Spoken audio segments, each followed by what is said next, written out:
25 યુવરાજ જાડેજા, રાજકોટ મહાનગર મંત્રી, અખિલ ભારતીય વિદ્યાર્થી પરિષદ, કે 25 એપ્રિલ 2023થી લઈને પીએચડીના મેથેમેટિક્સ ડિપાર્ટમેન્ટવાળા પ્રશ્નોથી લઈને એવા 11 જાતના જુદા જુદા વિવિધ વિદ્યાર્થીઓના પ્રશ્નો સર્જાયા. આપણે અનેકવાર મૌખિક રજૂઆત કરી, રેખિક રજૂઆત કરી, અનેકવાર આવેદનપત્ર આપ્યા, તેમ છતાં પણ યુનિવર્સિટી પ્રશાસનો વિદ્યાર્થીઓ માટે એક જે વાતાવરણ ઊભું કરવું પડે કે વિદ્યાર્થીઓના હિતમાં જે નિર્ણયો લેવા પડે તે ક્યાંક લઈ શકતી નથી.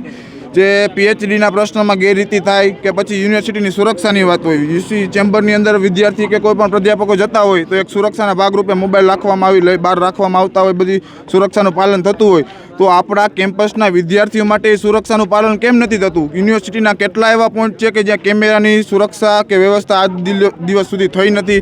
યુનિવર્સિટીના મુખ્ય માર્ગો સિવાય બધા માર્ગો બંધ થવા જોઈએ. અનેકવાર બહેનો દીકરીઓની છેડતીના બનાવ આવતા હોય છે, અસામાજિક તત્વોના દારૂના વ્યસનો થતા હોય છે, આ કેમ્પસની અંદર કરતા હોય છે.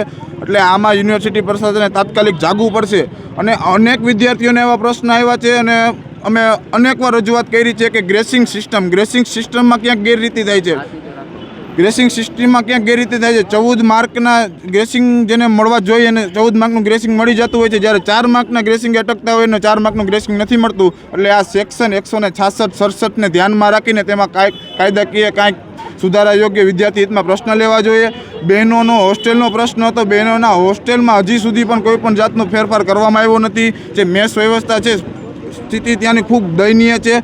બોયઝ હોસ્ટેલમાં તો ભોજનાલયની શરૂઆત કરવી જોઈએ એવી વિદ્યાર્થી પરિષદનો અને અનેક વિદ્યાર્થીઓની એવી માંગ છે. ત્યારબાદ યુનિવર્સિટીની સુરક્ષા અને વીસી ઓફિસની સુરક્ષા થાય એવી જ બધા વિદ્યાર્થીઓની સુરક્ષા થવી જોઈએ એવી વિદ્યાર્થી પરિષદની માંગ છે. આવી અમારી જે 11 મુદ્દાઓ છે.